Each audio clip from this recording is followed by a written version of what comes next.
They were tourism department staff but had a strange falling out. Rumor says Walker broke rules, crossed boundaries. Kevin warned Walker, but the recording stopped. Both were stunned as Kevin had gone off the grid. To figure everything out, Walker became the breakthrough point. Lucy quickly pulled out her laptop, eager to search for any valuable. Meanwhile, Kevin sorted weapons and ammo. Only 2 clips left, clearly not enough fun.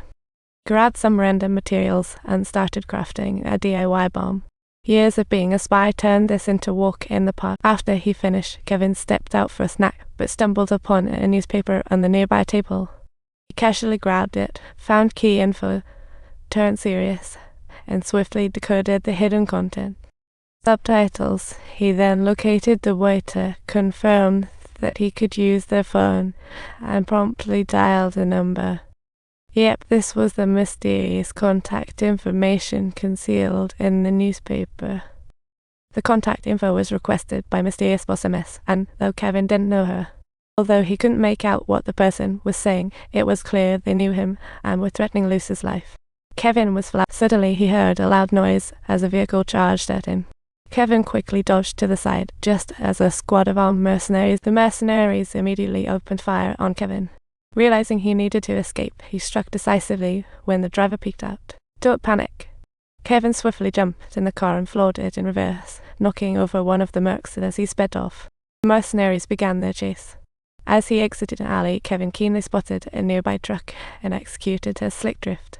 He hid behind the truck, cleverly eluding his pursuers. Once they were gone, he headed toward the safe house. He didn't know a tracker was on him. The boss soon detected his moves. The boss ordered his men to reroute directly to Kevin's path, but at that moment, Kevin had no suspicions about being tracked. Spotting an abandoned mine nearby, he opened the door and leaped out. The car nosedived into the pit, turning into a heap of junk. After the mercenaries followed him down, Kevin began walking towards the safe house. However, his newly staged accident didn't fool the mercenaries tracked him again, and as Kevin rushed back to the safe house, he urgently called for Lucy to hurry up and leave. Just as he arrived, the attackers burst in and rained bullets into the room they were in. Rapid bullets shattered indoor walls and furniture. Kevin rose to fight back. Subtitles. He drew his weapon, emptied the clip, disrupted their fire, while Boss schemed. She sent him in to act as bait, but as soon as he stepped in, Kevin tripped him up. Subtitles. Then he delivered a fierce barrage of punches to that guy and another man, hearing the commotion, rushed in, only to be knocked flying by Kevin's single punch.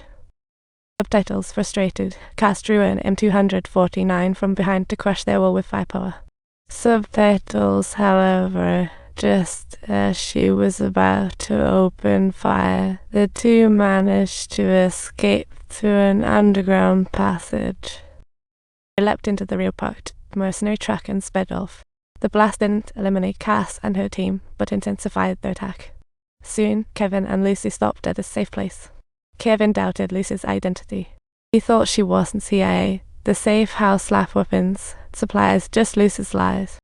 He warned Lucy to tell the truth or he'd vanish instantly.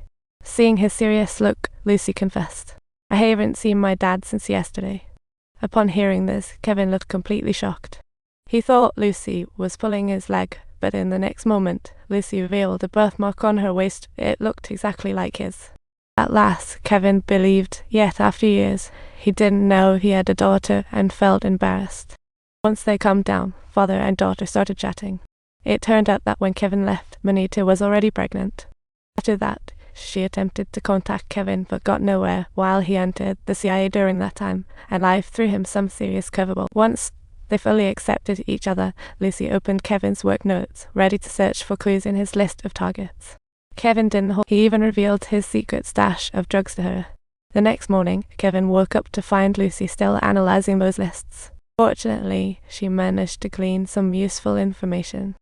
Before the tourism department shut down, Kevin's targets were all the bad guys like terrorists and dictators. But after the shutdown, his target shifted to scientists, CEO, and politicians. Kevin also shared his findings. Subtitles. Initially, after learning from Lucy that Kevin had passed away, he turned to his computer to verify and discovered something abnormal.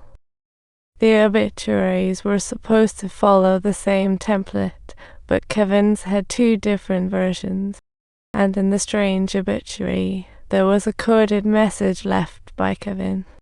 They analyzed it further and discovered, after the tourism department closed, almost all of Kevin's targets were people influencing the stock market, and the ultimate benefactor was obviously Griffin Hedge Fund. The company's HQ is in Malta to uncover the truth. They arrived at the Griffin Group headquarters, where the female boss immediately spotted them. Her expression gave away her nervousness. "Is this their headquarters? Let's go find her." Led by the woman, they met the real boss Walker, the one who was cursing Kevin in the recording. Walker put on a facade of excitement when he saw Kevin, but inside he was panicking. He knew Kevin was onto him. To buy herself some time, she informed Kevin that Kevin was actually still alive. To get to the bottom of it, Kevin promised not to kill Walker, who then provided the address. Kevin then took Lucy out on a boat to find Kevin,